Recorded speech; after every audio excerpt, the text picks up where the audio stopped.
গল্পের নাম চোখে চোখে প্রেম খে। ধরন রোমান্টিক। স্থান ঢাকা বিশ্ববিদ্যালয় ক্যাম্পাস। সময়কাল বর্তমান সময়। গল্প শুরু।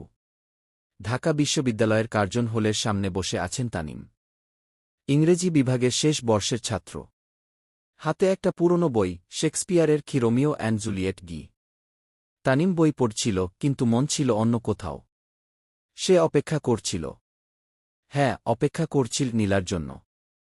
নীলা সমাজবিজ্ঞান বিভাগের দ্বিতীয় বর্ষের ছাত্রী। চোখে সবুজ ফ্রেমের চশমা, মুখে এক টুকরো হাসি, আর কথায় একরাশ ভালোবাসা। তাদের প্রথম দেখা হয়েছিল বিশ্ববিদ্যালয়ের গ্রন্থাগারে।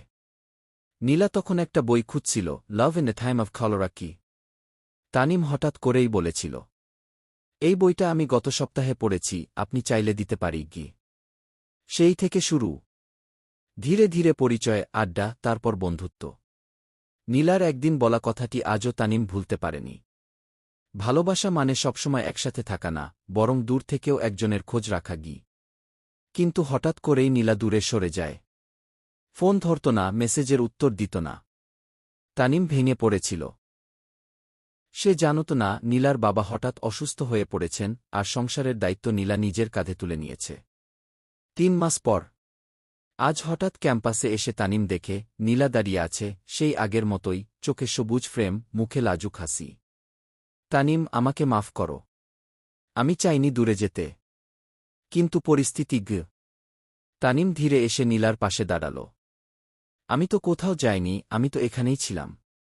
তোমার অপেক্ষায় গি। নীলা চোখের জল মুছল, বলল, তুমি না থাকলে বুঝতাম না ভালোবাসা কি জিনিস ই। তারা দুজন হাতে হাত রাখল। বিকেলের হাওয়া তাদের চুল উড়িয়ে নিচ্ছিল। পেছনে সূর্য ডুবে যাচ্ছিল, আর সামনে শুরু হচ্ছিল এক নতুন গল্প, চোখে চোখে প্রেম।